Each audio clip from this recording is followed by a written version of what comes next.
Assalamualaikum warahmatullahi wabarakatuh. Brother and sister, menjawab beberapa pertanyaan dari rekan-rekan yang disampaikan ke saya. Mungkin di sini saya sebagai Ketua Umum Korps Alumni Forum Silaturahmi Studi Ekonomi Islam mencoba untuk mendetailkan beberapa pertanyaan dari rekan-rekan semua, kawan-kawan semua, brother and sister semua, terkait khususnya mengenai bagaimana pengelolaan keuangan haji di Indonesia. Oke Mas, saat ini waiting list di jemaah haji di Indonesia itu berapa sih jumlahnya? Saat ini jumlah waiting list, jumlah calon jamaah haji tunggu di Indonesia hampir mencapai 5 juta. Artinya ada 5 juta orang setiap malam yang berdoa kepada Allah, ya Allah, kapan saya bisa berangkat haji? Permasalahannya, Indonesia memiliki kuota yang sebelum pandemi COVID itu setiap tahun adalah 210.000 untuk haji reguler dan kurang lebih 17.000 untuk haji jamaah khusus. Nah, bisa dibayangkan dengan total jumlah waiting list 5 juta dan kemudian kuotanya kurang lebih 230.000 per tahun, maka kurang lebih secara average waiting list kita untuk bisa berangkat haji bisa mencapai 25 tahun. Satu masa yang cukup lama untuk bisa menjalankan rukun Islam yang kelima, haji. Berapa besar dana yang dikelola oleh BPKH dan dana itu dipakai untuk apa?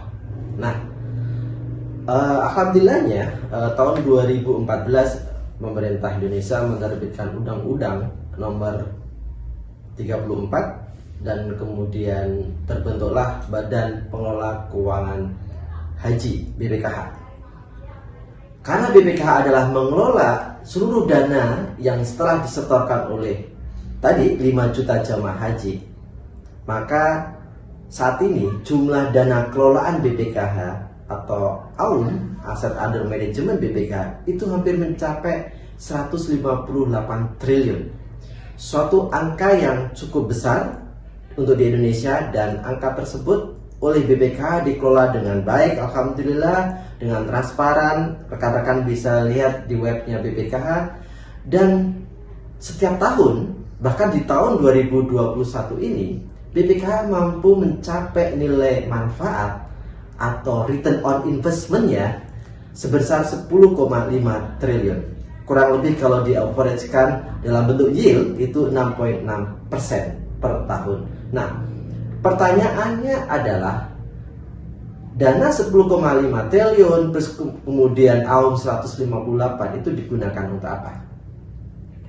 Masuk ke pertanyaan berikutnya adalah ada banyak jamaah haji yang ternyata belum tahu bahwa biaya real untuk kita bisa berangkat naik haji itu tahun 2019 sebelum ada pandemi itu mencapai hampir 72 juta per orang.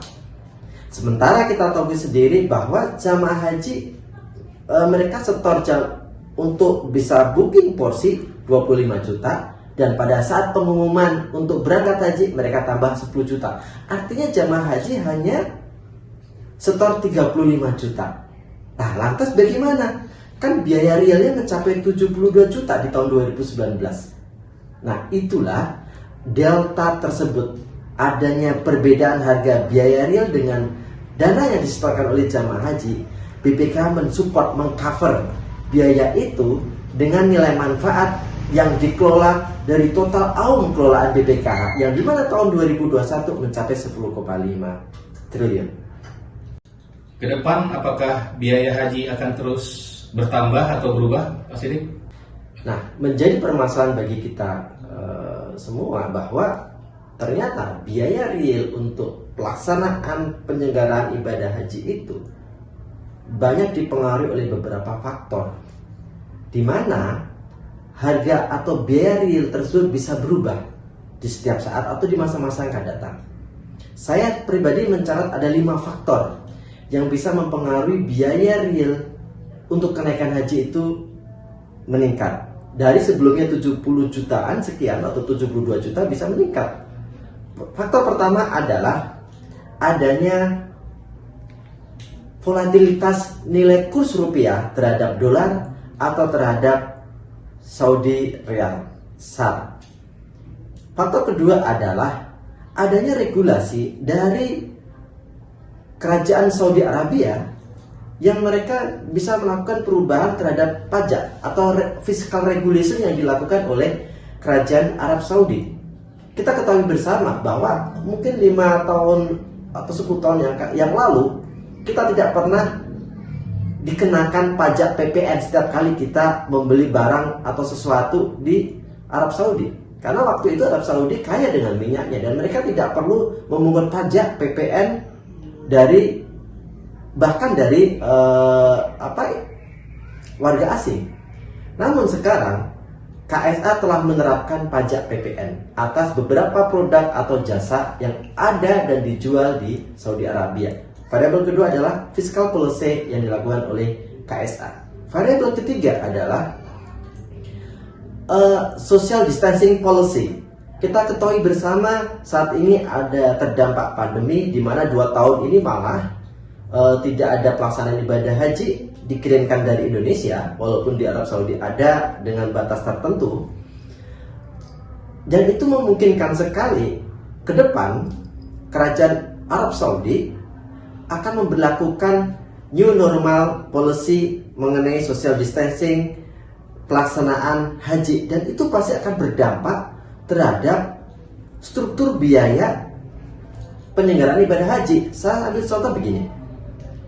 Kalau dulu satu kamar untuk akomodasi perhotelan itu mungkin bisa satu kamar berempat.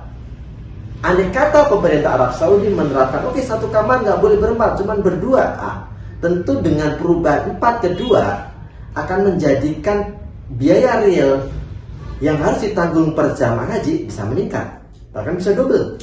Contoh lagi, kalau dulu untuk jamaah haji bisa mendapatkan konsumsi makanan itu dengan nasi box yang siap saji yang sudah dimasak, itu kurang lebih harganya 12 atau 13 SAR waktu itu. Nah, bagaimana andai kata dengan adanya pasca pandemi ini pemerintah Arab Saudi menerapkan makanan harus standarnya seperti ini, harus seperti ini, prosedurnya seperti ini, hygiene seperti ini. Itu bisa merubah struktur biaya. Makanan nggak lagi 12-13 SAR, bisa double, bisa saja. Atau pesawat atau apapun. Nah, social distancing policy atas new normal kondisi dari pelaksanaan ibadah haji ke depan sebagai variabel ketiga itu memungkinkan sekali ada perubahan harga.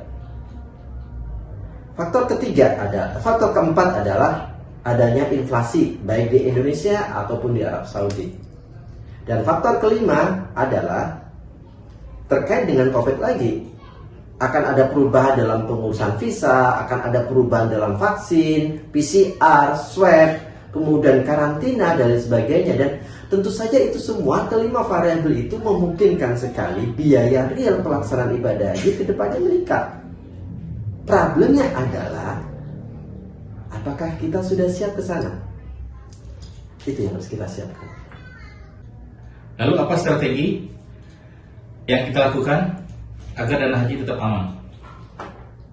Strategi yang bisa kita lakukan atau strategi yang bisa dilakukan oleh BPKH mungkin sebagai masukan saja adalah pertama, harus ada dilakukannya currency natural hedging. Apa itu currency natural hedging? Kita ketahui bersama adalah Bapak Ibu calon jamaah haji setor 25 juta dalam bentuk rupiah. Semua dalam bentuk rupiah. 158 di store dalam bentuk rupiah untuk haji reguler. Haji khusus 4.000 dalam bentuk USD. Nah, tapi sebagian besar dalam bentuk rupiah. Sebagian besar dana kelolaan BPKH dalam bentuk rupiah. Sementara kita ketahui bersama bahwa pelaksanaan haji di Arab Saudi banyak sekali struktur biaya yang dikeluarkan dalam bentuk SAR atau US dollar. Maka jalan terbaik yang dilakukan adalah melakukan natural currency hedging, di mana BPK bisa menjaga aset kelolaan portofolio investasi BPKH sebisa mungkin diimbangi dalam bentuk currency dolar, tentu juga yang bisa memberikan nilai optimal, nilai manfaat yang optimal bagi BPKH. Strategi yang kedua adalah BPKH bisa melakukan cost hedging. Nah, apa itu cost hedging? Saya mengatakan definisi cost hedging itu begini. Kita tahu bahwa contoh struktur biaya pelaksanaan ibadah haji terdiri dari biaya pesawat, biaya transportasi darat, biaya akomodasi hotel, biaya catering makan di sana, dan sebagainya. Nah, kita bisa melakukan cost hedging. Let's say saya kasih sampel adalah, andai kata kita memiliki 20.000 aja, 20.000 kamar yang terletak di sekitaran haram, Masjidil Haram, maka 20.000 itu sudah bisa mengcover jamaah haji dari Indonesia. Misalkan ketika satu kamar bisa berempat, ya dia bisa mengcover 80.000. Misalkan ada kebijakan dari Saudi Arabia, satu kamar hanya untuk 2 orang, ya berarti dia bisa mengcover 20.000.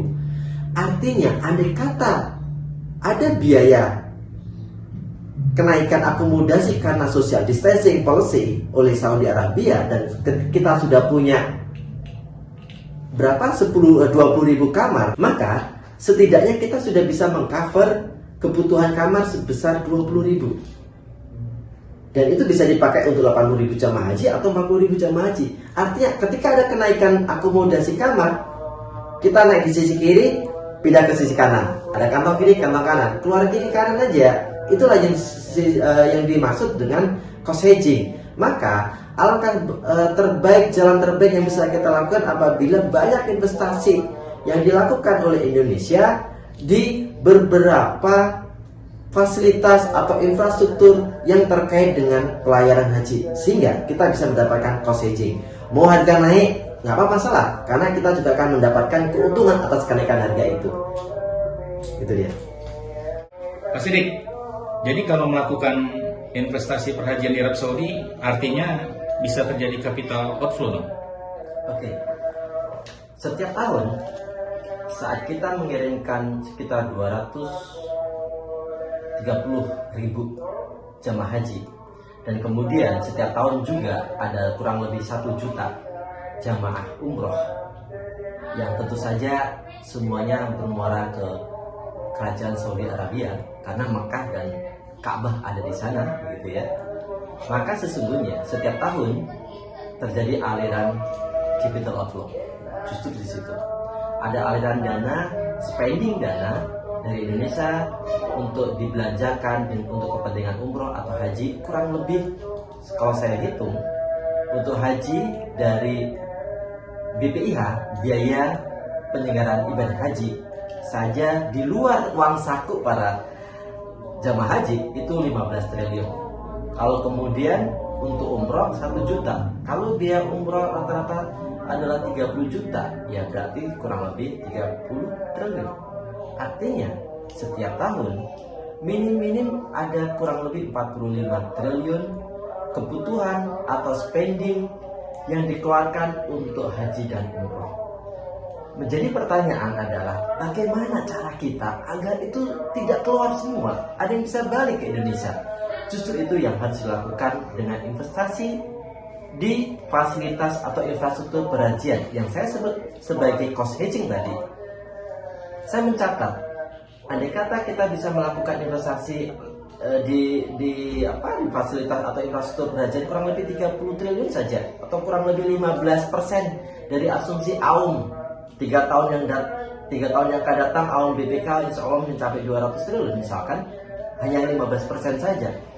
Saya mencatat BPK sudah bisa memiliki beberapa ribu jumlah kamar yang ada di Mekah, memiliki pabrik catering, memiliki transportasi darat, berapa bus, 100 bus, mungkin bisa melakukan kontrak jangka panjang untuk beberapa pesawat, dan itu bisa mengcover hampir 34% kebutuhan support untuk biaya pelaksanaan ibadah haji.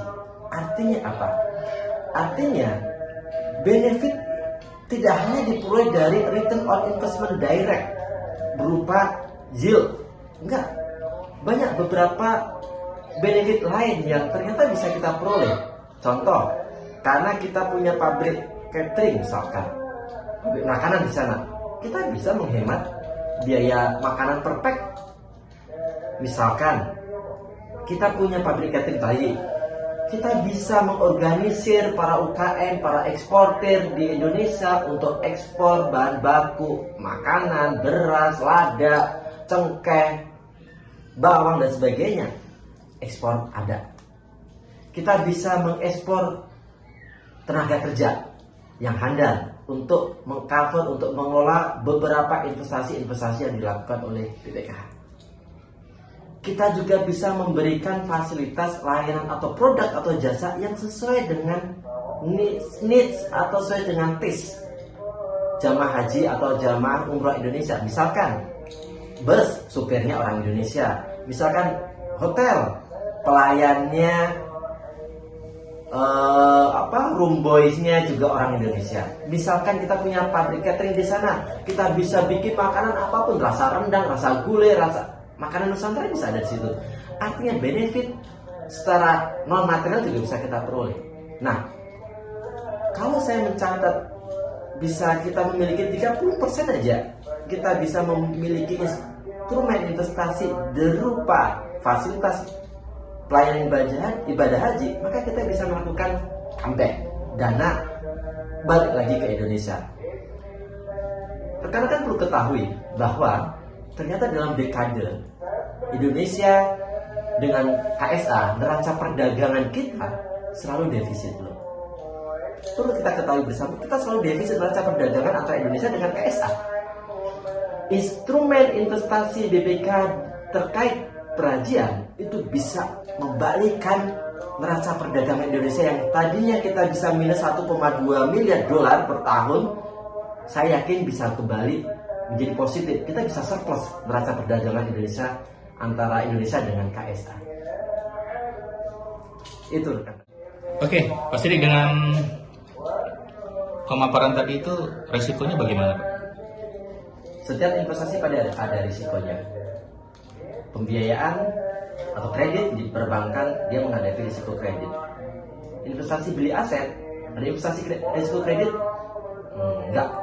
Ada risiko investasi, iya. Risiko counterparty tidak ada karena yang mengelola kita sendiri. Setiap jenis investasi pasti ada risikonya. Nah, alhamdulillahnya saya melihat bahwa BPK sudah memiliki GCG yang cukup bagus, GRC yang cukup bagus. Mereka memiliki mekanisme pengambilan decision, keputusan investasi yang cukup bagus, sangat berhati-hati, dan mereka selalu menjaga prinsip syariah untuk senantiasa ada. Jadi kalau seluruh investasinya portofolio BPK, kalau kita lihat semuanya syariah, tapi memang belum ada yang terkait dengan perajian secara langsung. Namun semuanya syariah, semuanya liquid karena bisa di-break, bisa dijual kembali dan sebagainya, dan tentunya harus bisa memberikan return yang optimal. Nah, investasi di Saudi Arabia resiko tetap ada, tetapi resiko itu sesungguhnya bisa dimitigasi. Kalau menurut saya, setiap struktur jenis investasi itu memiliki karakteristik risiko yang berbeda-beda. BPK bukan bank, tetapi ada beberapa hal ilmu bagaimana mengelola manajemen risiko di perbankan bisa dipakai. BPK juga tidak persis sebagai manajer investasi selayaknya di pasar modal. Namun ada beberapa hal ilmu bagaimana mengelola manajemen risiko di pasar modal juga bisa dipakai oleh BPKH. Artinya memang saya yakin ke depan dengan para profesional muda yang menghandle BPKH dan spirit untuk bisa memberikan layanan terbaik untuk jamaah haji itu jauh lebih bagus, dan kemudian BPKH bisa memberikan manfaat yang terbesar yang diinginkan oleh masyarakat atau oleh 5 juta jamaah haji yang saat ini masih menunggu, yaitu apa? Mereka bisa cepat berangkat menunaikan ibadah haji. Kita doakan.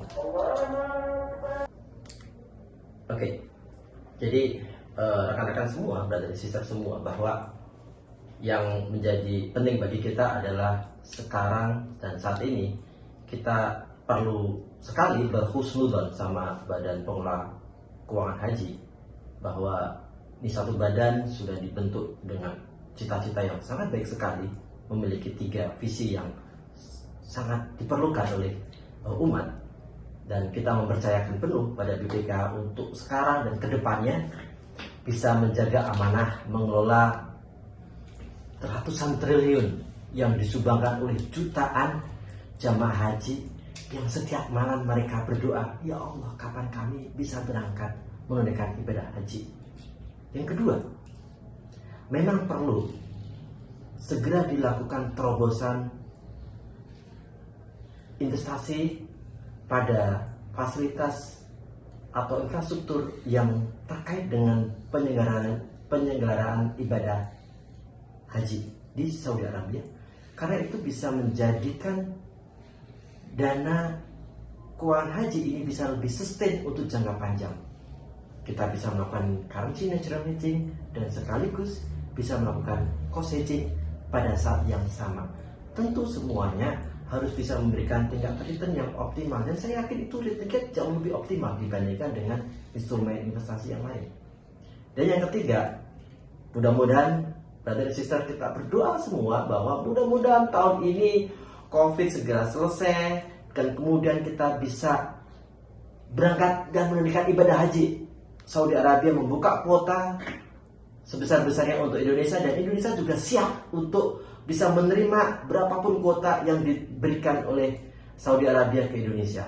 Dengan demikian, itu akan mempercepat antrian jamaah haji untuk berangkat dan menunaikan ibadah haji. Saya Siddiq Haryono, jangan lupa mencari cinta Tuhan. Wassalamualaikum warahmatullahi wabarakatuh.